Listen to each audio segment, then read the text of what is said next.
En tout cas, j'aimerais continuer un petit peu dans cette dynamique de proclamation, dans cette dynamique de vivre cette foi au quotidien. Et j'aimerais aborder un sujet qui me semble important, parce que souvent on me pose cette question. Qu'est-ce que cela veut dire de servir Dieu? Est-ce qu'on est tous appelés à servir Dieu? Est-ce que nous sommes tous appelés à servir le Seigneur, à être choisis pour lui, à être consacrés à lui? Et j'aimerais lire un texte avec vous dans Josué chapitre 22, verset 5. « Ayez soin seulement d'observer et de mettre en pratique les ordonnances et les lois que vous a prescrites Moïse, serviteur de l'Éternel.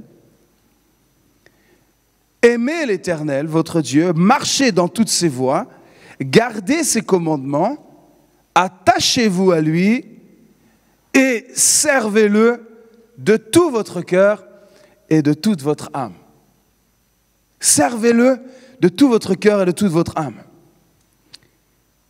J'aimerais vous lire un autre verset dans Matthieu chapitre 6, dans le Nouveau Testament, au verset 24, chapitre 6, verset 24. Et j'aimerais m'appuyer sur ce verset particulièrement aujourd'hui pour parler du service pour Dieu. Nul ne peut servir deux maîtres. Vous connaissez ce texte, hein?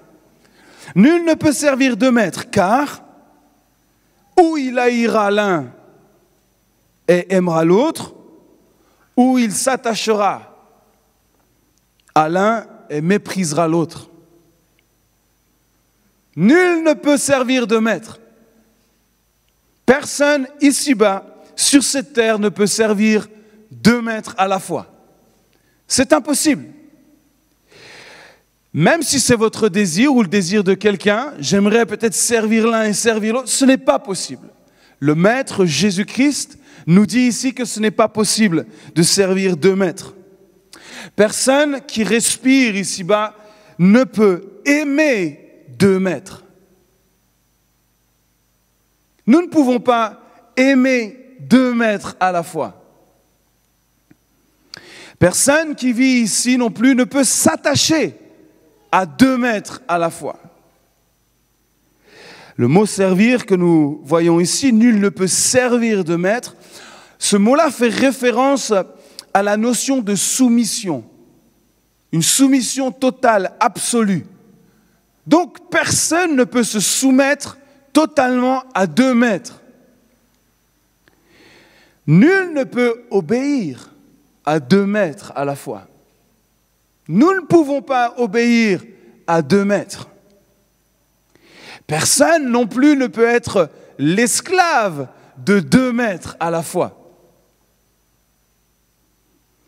Remarquez qu'ici, le service dont il nous est parlé n'a absolument rien à voir, en tout cas, il n'est pas du tout ici notion de ministère, de don, de talent, de chanteur, de musicien, de prédicateur. Non, ici on nous parle d'avoir un maître. Donc celui qui veut servir Dieu doit avoir un maître. Amen. Le service n'est pas rattaché à une fonction.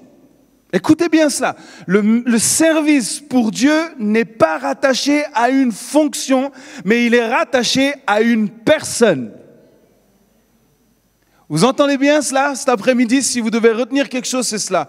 Le service pour Dieu n'est pas rattaché à une fonction, mais il est rattaché à une personne qu'on appelle un maître. Pourquoi? Parce que nous nous appelons des disciples. Et si nous sommes des disciples, c'est que nous avons un maître. Vous êtes d'accord avec cela? Très bien. C'est le maître lui-même qui établit dans une fonction. Mais nous, en aucun cas, nous cherchons une fonction. Nous cherchons le maître. Nous voulons suivre le maître. Et c'est le maître qui nous établit dans notre fonction. Matthieu 6, 24, je le relis, nul ne peut servir deux maîtres, car ou il haïra, c'est des mots forts, attention, il nous faisait parler de haïr. Soit il va haïr l'un et aimer l'autre, ou alors il va s'attacher à l'un ou mépriser l'autre. C'est des mots forts que le maître justement utilise. Aimer, haïr, s'attacher ou mépriser l'autre. Alors qui sont ces deux maîtres? Qui sont ces deux maîtres? Parce que s'il faut faire un choix, moi je veux savoir qui il faut choisir. Quel est le choix que j'ai? Jésus dit, vous ne pouvez servir Dieu et Mammon.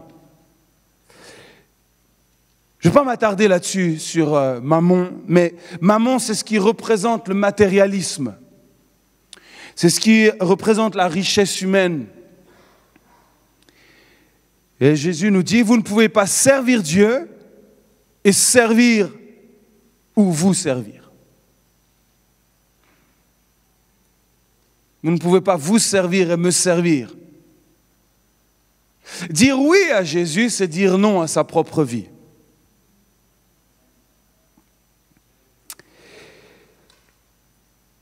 Juste un petit peu avant, au verset 19, Jésus parle et il dit « Ne vous amassez pas des trésors sur la terre, où la teigne et la rouille détruisent, où les voleurs percent et dérobent, mais amassez-vous des trésors dans le ciel, où la teigne et la rouille ne détruisent point, et où les voleurs ne percent ni ne dérobent. » Et là, ce verset, « Car là où est ton trésor, là aussi sera ton cœur. »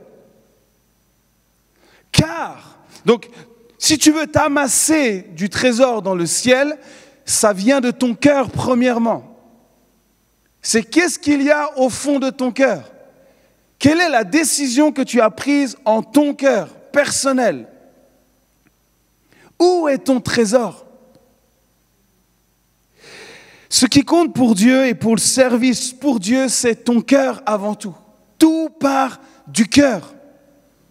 De ton cœur, de mon cœur, de notre cœur. C'est ça qui intéresse Dieu. Pour servir Dieu, c'est le cœur qui parle. Où est ton cœur? Je vous pose la question cet après-midi. Où est votre cœur? Car c'est là où est ton trésor. Alors où est ton trésor? C'est quoi ton trésor le plus précieux? Quel est ton trésor? Qu'est-ce qui compte le plus pour toi?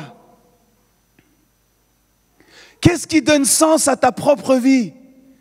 C'est quoi ou c'est qui donne du sens à ta vie? Qui est-ce qui te donne ou qu'est-ce qui te donne une raison d'exister? Là où tu investis de ton temps, là où tu donnes de ton argent, parce qu'il nous est parlé quand même d'argent ici. Là où tu donnes de ton temps et de ton argent, c'est là où est ton maître. C'est ce que Jésus le maître dit. Là où tu places tes richesses, c'est là où est ton cœur. Et là où est ton cœur, c'est là où est ton trésor. Et je nous pose la question à tous cet après-midi. Où est notre trésor? Parce que c'est là où est notre cœur. Aimer ou haïr, s'attacher ou mépriser. Jean chapitre 14, verset 15. Si vous m'aimez, donc si je suis votre maître, si je suis votre trésor, si je suis celui qui compte pour vous, si je suis celui qui donne sens à votre vie, si vraiment vous m'aimez, alors vous vous attacherez à mes commandements, vous garderez mes commandements, vous garderez ma parole contre vous. C'est ce qui est écrit ici. Si vous m'aimez, gardez mes commandements. Verset 21 du même chapitre 14. Celui qui a mes commandements et qui les garde, qui s'attache, c'est celui qui m'aime. C'est lui, c'est celui qui m'aime, celui qui s'attache à mes commandements. Et celui qui m'aime sera aimé de mon Père. Je l'aimerai et je me ferai connaître à lui. À peine plus loin, 2 versets plus loin, si quelqu'un m'aime, il gardera ma parole. Il s'attachera à ma parole et mon Père l'aimera. Nous viendrons à lui, nous ferons notre demeure chez lui. Celui qui ne m'aime point, celui qui ne m'aime pas, en fait celui qui me haït, puisqu'il n'y a pas possibilité d'avoir un entre-deux, alors celui qui ne m'aime pas du tout, celui qui me méprise, ne garde point mes paroles. Et la parole que vous entendez n'est pas de moi, mais du Père qui m'a envoyé. Vous êtes toujours là? On va parler du service pour Dieu aujourd'hui. Parce que c'est important. C'est important de pouvoir servir Dieu, mais de comprendre qu'est-ce que le service pour Dieu, parce que je crois qu'il peut y avoir tellement une fausse conception du service de Dieu.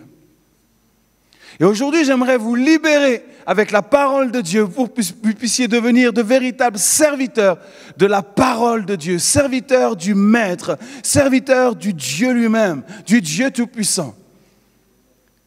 Que nous devenions de ceux qui aiment Dieu, de ceux qui aiment sa parole, de ceux qui aiment obéir. Est-ce que vous aimez obéir à la parole de Dieu? Ce n'est pas des questions faciles. Est-ce que j'aime obéir? Est-ce que je m'attache à sa parole? Le témoignage de Joël témoigne de ça. Je me reste attaché à sa parole, que toute arme forgée contre moi est brisée. Je m'attache à cette parole. J'écoute la voix de mon maître. Alors, ce qu'on découvre aussi au travers de ce texte, c'est qu'il est possible de choisir son maître. Vous pouvez choisir votre maître. Et c'est le choix que chacun a aujourd'hui dans cette pièce. Vous pouvez choisir votre maître. Ça, c'est une excellente nouvelle. Parce que c'est encore possible de changer de maître. Si toutefois vous n'étiez pas avec le bon, si toutefois vous n'aviez pas suivi le bon, c'est possible que ça change aujourd'hui. Vous pouvez changer de maître. Ça, c'est une excellente nouvelle, je trouve. Que les choses ne soient pas figées. Vous pouvez changer de maître. Vous pouvez avoir un nouveau trésor. Vous connaissez tous l'histoire du peuple d'Israël, le peuple en Égypte, captif. Les 10 plaies d'Égypte, on connaît cette histoire. Il y a quelque chose qui m'a frappé quand j'ai relu cette histoire récemment. Exode chapitre 7, verset 16. Tu diras à Pharaon, donc Dieu parle à Moïse et lui dit, tu diras à Pharaon, l'Éternel, le Dieu des Hébreux, m'a envoyé auprès de toi pour te dire, laisse aller mon peuple. Et c'est souvent ça qu'on entend. Laisse aller mon peuple. Laisse aller mon peuple.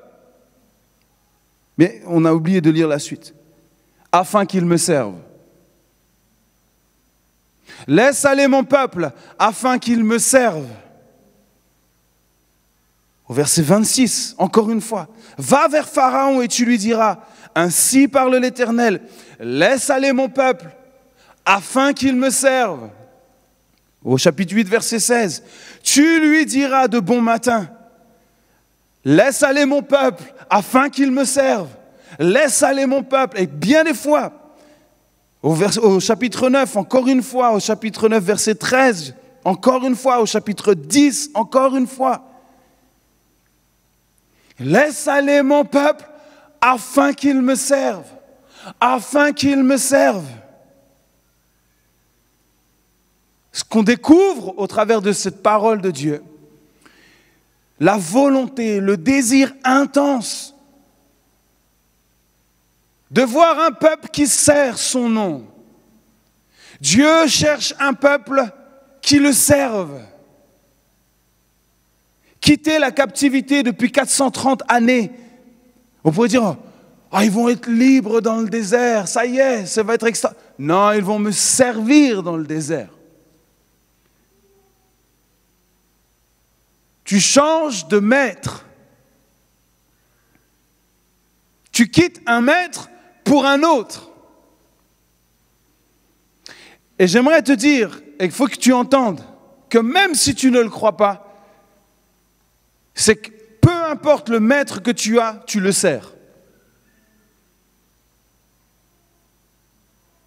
Si tu penses que tu es dans la neutralité aujourd'hui, c'est un mensonge. Tu as un maître. Et ce maître, c'est peut-être toi-même. Ta propre richesse, tes propres désirs. Tu es ton propre maître.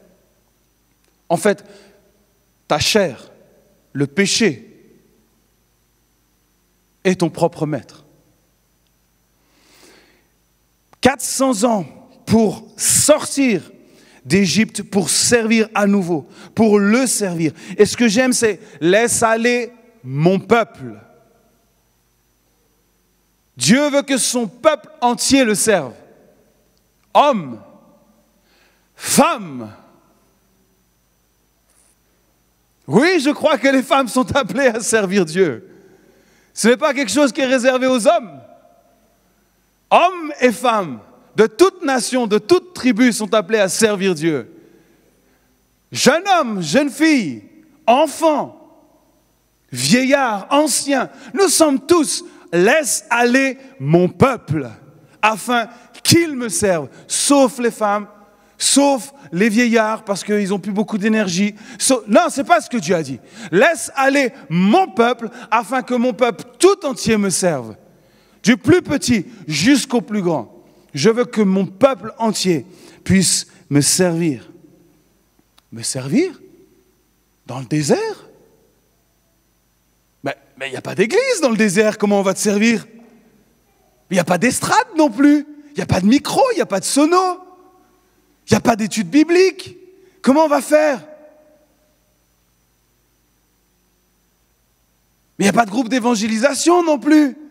Et puis les pauvres, je ne sais pas, on va essayer de les trouver quelque part. Laisse aller mon peuple afin qu'il me serve. Le service n'est pas lié à une fonction, il est lié à une personne. Et j'aimerais que vous puissiez saisir cela aujourd'hui, afin que nous devenions véritablement ces serviteurs que Dieu recherche. Dieu envoie tous ces rappels, toutes ces plaies à chaque fois à Pharaon.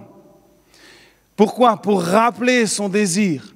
Laisse aller mon peuple afin qu'il me serve. C'est mon peuple. Et tu vas laisser mon peuple. Ce n'est pas ton peuple, c'est mon peuple. Laisse aller mon peuple afin qu'il me serve. Ce qu'on voit aussi au travers de cette histoire, c'est que ce n'est pas si facile de passer d'un maître à un autre. Ça a pris du temps avec Pharaon. Il a fallu bien des événements pour que les choses se fassent. Pourtant, il y a eu des miracles incroyables. Vous êtes d'accord avec moi? Des miracles incroyables. Des choses hors du commun. L'eau qui se transforme en sang. Les grenouilles. Des petites grenouilles partout. Des poux.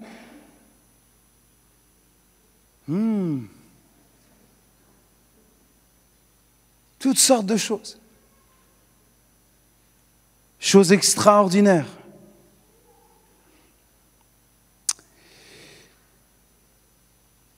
Il faut qu'un des deux capitule. Tu ne peux pas servir 2 maîtres. Ce n'est pas possible de servir 2 maîtres à la fois. Donc, si tu ne peux pas servir, il faut qu'il y en ait un qui laisse pour rejoindre l'autre. C'est logique. Mais dans la réalité, ce n'est pas si simple à faire. Dans le quotidien de nos vies, ce n'est pas si simple. Et cette histoire nous relate Quelle belle image nous avons là de notre vieille nature, bien disposée, mais dont la chair est si faible. Ok, je vais laisser partir ton peuple. Ok, c'est bon cette fois-ci. Ah, puis finalement, non. Ok, arrête les sauterelles, tout ça, et puis après, je libérerai ton peuple. Ah, puis finalement, non. Est-ce que ça, c'est pas une belle image de qui nous sommes dans notre nature? On veut se détacher du maître qui s'appelle la chair, mammon et tout le reste. Et on dit oui, j'ai envie, oui, je vois des miracles, oui, je vois des choses. Mais, ok, j'y vais. Ben finalement, non. Pourquoi? Parce que nous sommes attachés. On est attachés, c'est juste ça. Nous sommes esclaves. Nous sommes esclaves du péché. Nous sommes esclaves de ce maître qui contrôle notre chair. Nous sommes esclaves. Et parfois, nous avons beau voir des miracles, entendre des témoignages extraordinaires. Il y a des gens, ils entendent des témoignages depuis des semaines, des mois, des années. Ils entendent. Ils flirtent avec la liberté, c'est-à-dire de sortir de cet esclavage, mais au final, ils se complaisent avec leur maître. Pourquoi? Parce qu'ils sont toujours attachés à ce maître-là, qui est leur propre chair et le péché. Et il y a le pharaon qui est là. Qu'est-ce que pharaon? Pharaon, c'est peut-être ce qu'on appellerait la volonté. La volonté qui dit oui et qui dit non. Ah, un petit coup oui, un petit coup non. Je fais un pas en avant, puis finalement non. Un petit coup de miracle, ok. Un petit coup de ressenti, ok. Allez, j'y vais. Et puis finalement, j'aime trop ma vie, j'aime trop le péché. J'aime trop rester là quand même, c'est cool. Pharaon, c'est cette volonté qui est là. Laisse aller mon peuple, afin qu'il me serve. Ok, montre-moi un peu ta puissance et on verra. Ah, ok, je te montre. Ok, allez, je capitule. Ah, finalement, non, je reviens. Laissez-moi vous imaginer un petit peu cette scène. Chérie, tu veux venir? Tu veux venir avec l'écharpe que juste là? Oui, toi. J'ai qu'une chérie. Hein. Donc, voilà. Tu en doutais? Non, ok. Ton moi était assez... Jade, viens. Quand on est de la même famille, on peut rester proche comme ça. Ok. Je vais jouer l'esclave. C'est bien ça. Elle a dit pour une fois. Ok.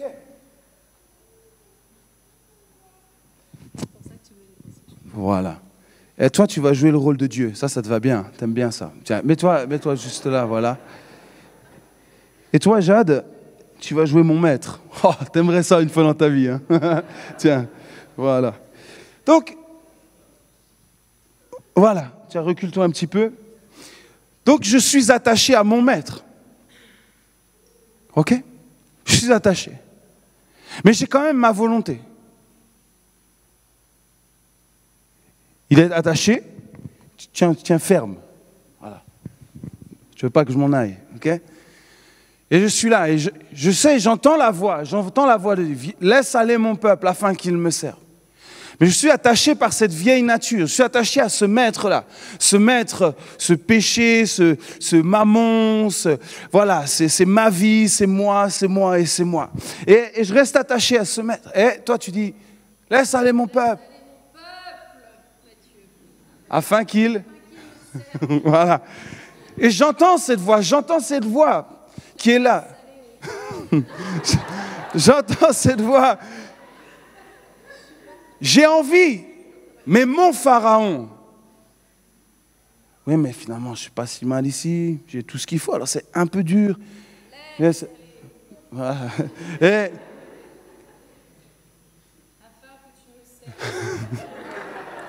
Oui, j'arrive. Plus vite. Ok.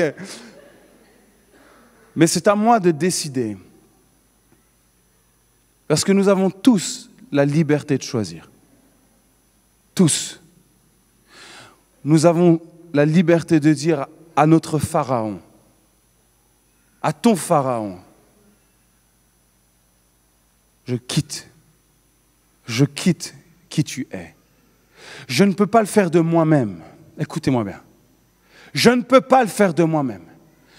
Mais en Christ, grâce à Jésus mon Sauveur, grâce à qui il est, grâce à ce qu'il a accompli à la croix il y a 2000 ans, le péché par lequel tu me tiens, la malédiction par laquelle tu me tiens, aujourd'hui, au nom de Jésus, je proclame que je suis libre. Et maintenant, je suis plus esclave du péché, esclave de ce maître d'Égypte, de cette servitude qui m'accable, qui m'oppresse. Mais je décide d'être libre dans le nom de Jésus, de lâcher maintenant cette malédiction et ces chaînes du passé. Pour faire quoi? Parce que le Père, lui, ouvre ses bras. Oh, j'attends ce moment. Et qu'est-ce qu'il me reste à faire? Est-ce que je reste là et je joue comme ça et je dis ouais c'est cool, je suis libre? Non, non, non, non, non. La vraie liberté, elle est où? Elle se trouve dans les bras du Père. Elle se trouve ici, dans les bras du Père. Elle est là la vraie liberté. La vraie liberté, nous ne pouvons pas servir deux maîtres. Nous ne pouvons pas, mais nous pouvons choisir notre maître. Je continue à prêcher comme ça, c'est bien. Ouais. Merci, merci. Mais on peut pas servir deux maîtres à la fois. Mais au nom de Jésus, il est possible de changer de maître. Il est possible que tu passes de la mort à la vie, de la captivité à la liberté, de la malédiction à la bénédiction. C'est possible aujourd'hui. C'est possible, mon ami. C'est pour ça que Jésus est venu. Pour te rendre libre. Et la vraie liberté se trouve dans les bras du Père, dans la maison du Seigneur, dans la parole de Dieu. Elle est là, la vraie liberté. C'est pour ça qu'après, il dit, celui qui m'aime, mais il obéit ma parole. Pourquoi? Parce que ma parole l'a rendu libre. Parce que ma parole habite en lui. Donc on a envie d'honorer cette parole, de vivre notre pleine liberté, parce que la parole de Dieu, c'est notre liberté. La parole de Dieu, c'est la vie en nous. Et nous ne voulons en aucun cas quitter la vie, mais rester au plus près de lui, rester dans la maison de Dieu. Tu peux aujourd'hui changer de maître afin que tu le serves. Servir Dieu commence par accepter ce qu'il a à te donner. Tu m'entends? Servir Dieu commence par accepter ce qu'il a à te donner. Tu ne peux pas servir Dieu si tu n'as jamais rien reçu de lui. Tu ne peux pas servir Dieu si tu n'as jamais connu la présence de Dieu. Si tu n'as jamais connu ces bras d'amour. Tu n'as jamais connu cet amour qui te transforme, cet amour qui te relève, cet amour qui te restaure, cet amour qui te rend digne, cet amour qui fait que tu es une personne extraordinaire à ses yeux, que tu es une personne aimée, choisie, voulue, désirée, pleinement acceptée. Tu ne peux pas servir Dieu si tu n'es pas allé là, dans les mains du Maître. Si tu n'y es pas encore, c'est que tu es encore de l'autre côté. Tu ne peux pas être au milieu, ça n'existe pas la neutralité. Le Maître le dit lui-même, tu ne peux pas servir de Maître. Soit l'un, soit l'autre. Je trouve ça extraordinaire qu'aujourd'hui, nous ayons la possibilité de quitter notre Égypte, de quitter l'esclavage, pour aller découvrir la vraie liberté. La neutralité n'a jamais existé, elle n'existera jamais. Regardez une chose dans l'histoire. À chaque fois que le peuple s'est détourné de Dieu, qu'est-ce qu'il a fait? Il est allé vers un autre. Toujours. Quand Moïse s'en va quelques jours pour jeûner et prier, il redescend, qu'est-ce qui se passe? Est-ce qu'ils sont simplement en train de profiter? Non, ils ont construit une idole et ils sont en train d'adorer. Tu ne peux pas faire autrement. Soit l'un, soit l'autre. Et à chaque fois, on voit cela. Lisez l'Ancien Testament. Lisez toute l'histoire. À chaque fois que le peuple s'écarte de Dieu, il adore Baal et les autres, et les autres idoles. Et puis, tu ne peux pas rester neutre. Ce n'est pas possible. Tu n'as pas été conçu comme ça. Tu n'as pas été créé comme ça. Tu as été créé pour servir. Soit l'un, soit l'autre. C'est tout. créé pour servir. Romains 6, verset 22. Mais maintenant, une fois que je me suis retrouvé dans les bras du Père, libéré, étant affranchi du péché, donc étant purifié par Jésus-Christ. Écoutez, parce que ça, c'est des mots forts aussi. Donc, je suis affranchi du péché. Et qu'est-ce que je deviens? Je suis devenu, il est marqué ici, devenu esclave de Dieu. Affranchi du péché, mais esclave de Dieu. Vous avez pour fruit la sainteté et pour fin la vie éternelle. Car le salaire du péché, c'est la mort, mais le don gratuit de Dieu, c'est la vie éternelle en Jésus-Christ notre Seigneur. Affranchi du péché, mais esclave de Dieu. Soumis à Dieu. Soumis à lui, soumis à sa parole. Galates 1, verset 10. Et maintenant, donc c'est pour nous aujourd'hui, et maintenant, nous qui sommes affranchis, est-ce la faveur des hommes que je désire ou celle de Dieu? Est-ce que je cherche à plaire aux hommes? Si je plaisais encore aux hommes, je ne serais pas serviteur de Christ. Si je plaisais encore aux hommes, je ne serais pas serviteur de Christ. Je serais serviteur des hommes. Mais je ne serais pas serviteur de Christ. Est-ce que nous faisons les choses, ou ce que nous faisons aujourd'hui, nous le faisons pour attirer la faveur des hommes ou la reconnaissance humaine, les applaudissements humains, la popularité? Si je cherche encore ces choses, c'est ce que l'apôtre nous dit, si tu cherches encore ça, c'est que tu n'es pas véritablement serviteur de Christ.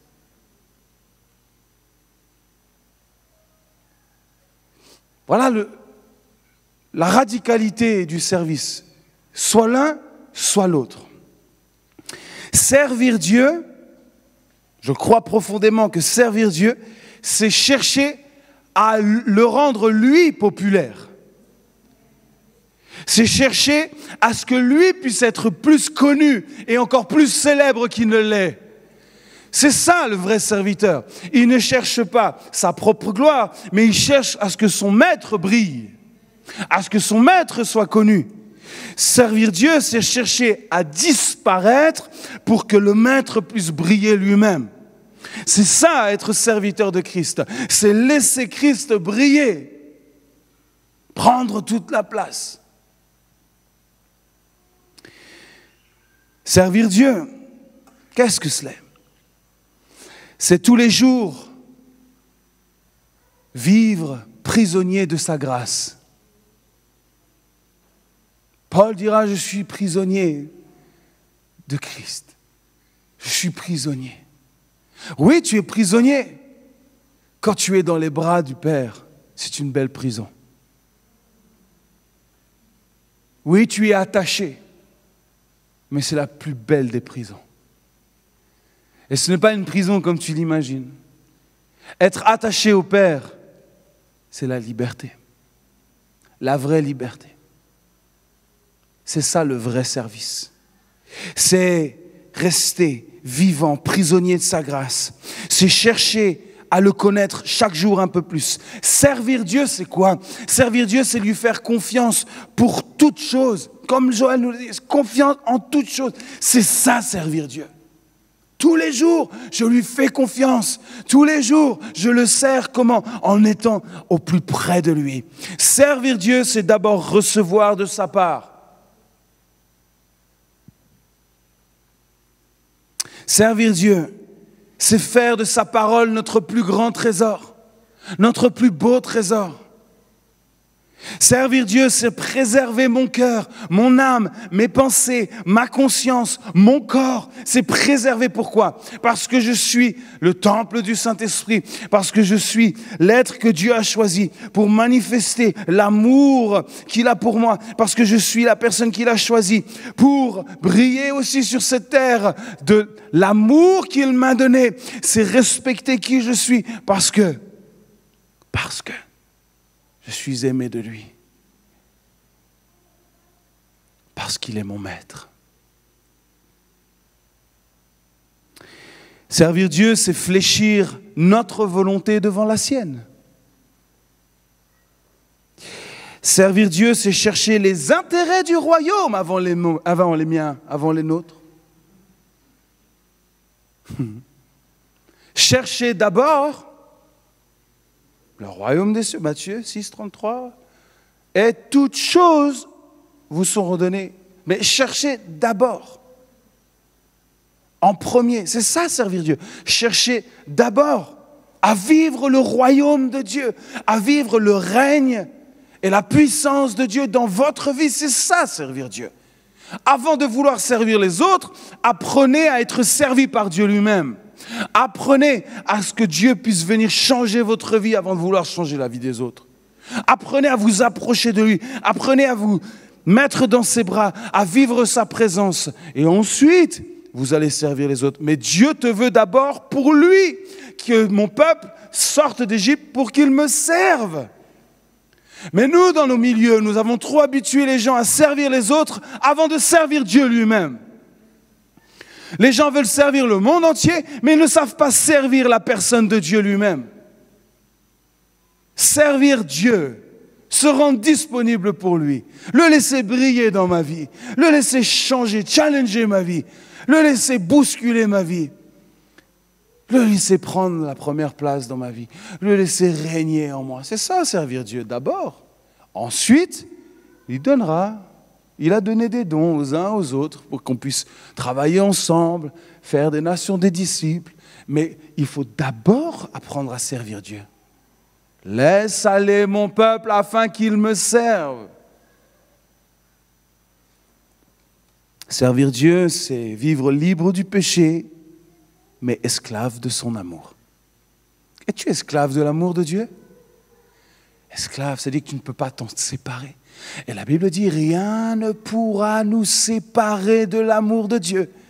Rien, aucune puissance, aucune domination, aucun nom, rien. Ça veut dire quoi? Ça veut dire que tu es prisonnier de son amour, tu es attaché à lui et que rien, si, une seule chose, ton pharaon, ta décision, tu peux à un moment donné décider de rompre l'amour. C'est toi qui le feras, mais jamais lui. Toi, tu peux choisir à un moment donné de rechanger de maître. À tes risques et périls, mon ami. Mais j'aimerais te dire qu'en général, ceux qui ont goûté à cette liberté-là, ils ne veulent jamais retourner là-bas. Ceux qui ont vraiment goûté à l'amour de Dieu, ils ont beau traverser des épreuves, ils ont beau traverser des déserts, ils savent qu'ils sont dans les mains du Dieu Tout-Puissant et qu'ils n'ont rien à craindre. Et que cet amour qu'ils ont goûté, cet amour qu'ils ont au plus profond d'eux, cet amour qui les porte, cet amour qui les soutient, les rendra victorieux. Tu ne peux pas après revenir là-bas. Ceux qui font le yo-yo comme ça, en fait, ils ne font pas le yo-yo. Ils restent attachés et ils essayent. Ils touchent comme ça, mais ils reviennent toujours en Égypte. C'est qu'ils n'ont pas coupé le lien de l'Égypte parce que Pharaon, leur volonté règne encore. Leur décision. Ils ne servent pas Dieu encore. Ils touchent un petit peu à certaines choses, ils expérimentent certaines choses, ils ont part à certaines choses, mais ils ne sont pas véritablement serviteurs parce qu'ils n'ont pas connu encore le fait d'être prisonnier de sa grâce, prisonnier de son amour. Ça, mon ami, quand tu es là, c'est toute ta vie qui change. Tes pensées sont renouvelées, c'est-à-dire que tu ne veux plus vivre comme tu as vécu là-bas. En fait, tu veux vivre le royaume de Dieu. Tu veux servir ton maître. Tu veux vivre comme lui, comme ça lui fait plaisir à lui. Tu veux vivre selon sa parole, ses commandements. Tu veux vivre dans cette vie-là. Jamais tu veux retourner là-bas. Pourquoi? Parce qu'ici, il n'y a pas de condamnation. En Jésus, il n'y a pas de condamnation. En Jésus, tu es restauré. Tu es gracié. Tu es aimé. Alors oui, parfois, il y a des pensées. Oh, parfois, il y a des tentations. Oh, ça, il y en a. Hein? Mais rien ne te séparera de l'amour de Dieu. Rien. Ah, parfois, des fois, c'est ce que j'ai goûté là-bas. Non, je reste attaché à toi. Je reste attaché à ta parole. Rien ne nous séparera. Ni la mort, ni la vie, ni les persécutions, ni aucune puissance. Je reste attaché à toi, à ta grâce. Je suis ton esclave. Est-ce que vous avez du mal à dire « je suis ton esclave » ? Non. Quand tu as goûté à l'amour de Dieu, tu peux dire « je suis ton esclave ». Je suis l'esclave de l'amour de Dieu. Oh oui, je suis ton esclave. J'ai changé de maître. Je suis ton serviteur. Je te sers toi. Avant de vouloir servir les autres. Pourquoi Dieu veut tant qu'on le serve? Parce que c'est insistant quand même. Lâche mon peuple pour qu'il me serve. Pour affirmer sa domination. Pour nous écraser à nouveau. Pourquoi il veut qu'on le serve? Parce que quand on le sert, quand on s'approche de lui, c'est lui qui nous sert en premier. Et le plus grand plaisir de notre Père, c'est de pouvoir nous servir. Parce que si tu n'as pas accepté ce que Dieu te donne, tu ne pourras pas servir les autres. Donc laisse aller mon peuple pour que je puisse les servir. Ils vont me servir, mais je vais leur montrer qui je suis. Laisse-les aller, qu'ils viennent jusqu'à moi, et je vais leur faire goûter ma présence. Je vais les servir. Le plus beau plaisir, je crois le plus grand plaisir de Dieu, c'est de donner. Car Dieu a tant aimé qu'il a donné. On le sait ça. Ça n'a pas changé. Hein? Il aime donner. Et il aime donner en abondance. Ça, c'est le cœur du Père. Et quand tu le sers, en fait, tu découvres cette abondance. Je t'assure, tu découvres cette abondance. À tout niveau. On a un Dieu d'abondance. On n'a pas un Dieu qui est avare. On a un Dieu qui donne. Qui donne. Qui donne. Il ne troque pas, il donne. Il ne marchande pas, il donne. Il ne vend pas, il donne. Il donne. Il donne tout. Tout. Et d'ailleurs, il a tout donné. Tout ce qui est à moi est à vous. Prenez-le, servez-vous. Ma maison, toutes les pièces sont ouvertes. Servez-vous, tout est à vous. Tout. Vous pouvez tout prendre. Ça, c'est notre Dieu. Il est bon d'être esclave dans sa maison. Il est bon d'être prisonnier dans la maison de Dieu. C'est la liberté. Il n'est pas possible de le servir autrement. Le servir, c'est le découvrir. C'est pour ça qu'il dit, laisse aller mon peuple afin qu'il me découvre. Laisse-le. Je veux qu'il découvre qui je suis. Je veux qu'ils découvrent qui je suis. J'ai tellement de choses à leur donner. Laisse aller mon peuple, qu'ils me servent, qu'ils viennent jusqu'à moi. Parce que s'ils te lâchent, toi, il faut venir jusqu'à moi, c'est sûr. Donc en venant jusqu'à moi, ils vont découvrir qui je suis. Laisse aller, laisse-les, et tu vas me découvrir. Ah, mon peuple, enfin, va découvrir à nouveau qui je suis. Ne te pose pas trop de questions. Comment ça va se passer ma vie après? Est-ce que choisis de quitter ton Égypte et tu vas découvrir qui est Dieu. Beaucoup de gens ne découvrent pas qui est Dieu réellement parce qu'ils n'ont pas décidé de couper avec l'Égypte. Ils aiment trop l'Égypte. Ils aiment trop l'Égypte. Et Dieu ne fera jamais rien, il t'appelle. Viens. Viens. C'est ta responsabilité, ta possibilité. C'est ouvert encore. Le servir, c'est le découvrir. Laissez-moi vous donner juste une dernière image pour terminer. La liberté, qu'est-ce que c'est la liberté?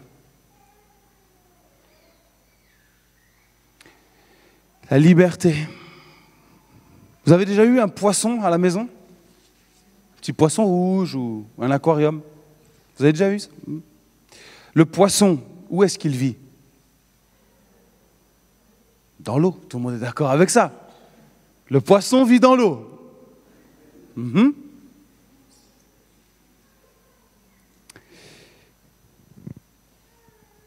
Ma femme et mes enfants, ils étaient partis acheter un poisson. J'étais pas là. Le poisson, ils l'ont ramené, l'ont mis dans un petit bocal. Il a vécu une journée. Il s'appelait Miracle. Ah, ils étaient inspirés dans le nom du poisson. Un jour, il a vécu le poisson rouge. Un poisson, c'est fait pour vivre dans l'eau. Vous sortez le poisson de l'eau, on sait que ces secondes sont comptées.